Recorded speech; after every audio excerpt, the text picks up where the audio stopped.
Think about the last time a heavy rainstorm rolled in and completely blanked out the sun.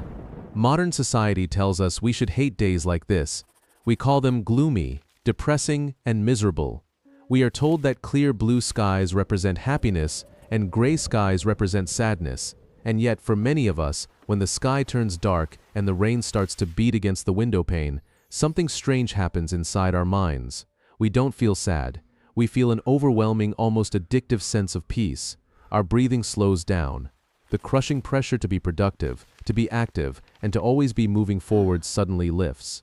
We curl up on the couch, wrap ourselves in a blanket, and listen to the rhythmic patter of water hitting the glass. It is a feeling of profound, melancholic comfort. But why? Why does a dark, stormy sky make us feel so deeply safe, while a bright, sunny afternoon can sometimes bring an underlying sense of anxiety? To understand this, we have to travel back tens of thousands of years, long before light switches, concrete roads, and insulated houses existed. For 99% of human history, survival was a relentless 24-hour-a-day job. Your ancestors lived in a state of constant low-level hyper-vigilance. Every rustle in the bushes could be an apex predator. Every open meadow was a vulnerability. To survive, you had to be constantly looking, listening, and preparing. The sun was a spotlight, exposing you to the wild, and your mind had to stay sharp. But then came the rain. When a storm rolled in, the entire natural world was forced to call a truce. For wild predators, heavy rain is a disaster. It washes away scent trails, dampens sound, and ruins their ability to stalk prey quietly. The cold, wet winds make hunting incredibly inefficient.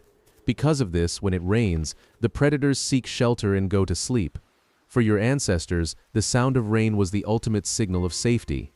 It meant that for the next few hours, or perhaps the next few days, the wild was locked down. The predators weren't coming, the rival tribes weren't marching.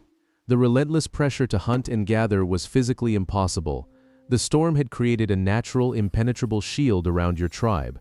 With the rain keeping the dangers of the world at bay, your ancestors had no choice but to retreat deep into the dry sanctuary of their cave, huddle around the fire, and rest. They told stories, they slept, and they simply existed without the burden of survival. Rain was the only time they were truly allowed to do absolutely nothing. This evolutionary memory is still wired directly into your biology. When you hear the sound of water falling on your roof, your subconscious brain isn't hearing a weather event. It is hearing a biological permission slip. It is your ancestral brain recognizing that the world has paused, the predators are asleep, and you are temporarily safe from the demands of life. Even the smell of rain, that earthy, crisp scent we call petrichor, triggers a primal comfort. To our ancestors, that smell was the physical promise of clean water, edible plants, and life-giving abundance after a dry spell. It is a scent that for millions of years meant hope and survival. Even the acoustic profile of rain is biologically soothing. The sound of rain is a form of pink noise. Unlike harsh white noise, pink noise has deeper, richer lower frequencies. It mimics the deep rhythmic sounds of the bloodstream inside the womb and the gentle, continuous rustle of a healthy, living forest. It literally coaxes our overstimulated nervous systems into a state of deep, restorative rest. So, the next time the sky turns gray and the rain begins to fall, don't feel guilty for wanting to cancel your plans and stay inside. You aren't being lazy, and your body isn't broken. You are simply remembering. You are experiencing the same melancholic relief that your ancestors felt in their caves 30,000 years ago. The storm is outside, and you are safe.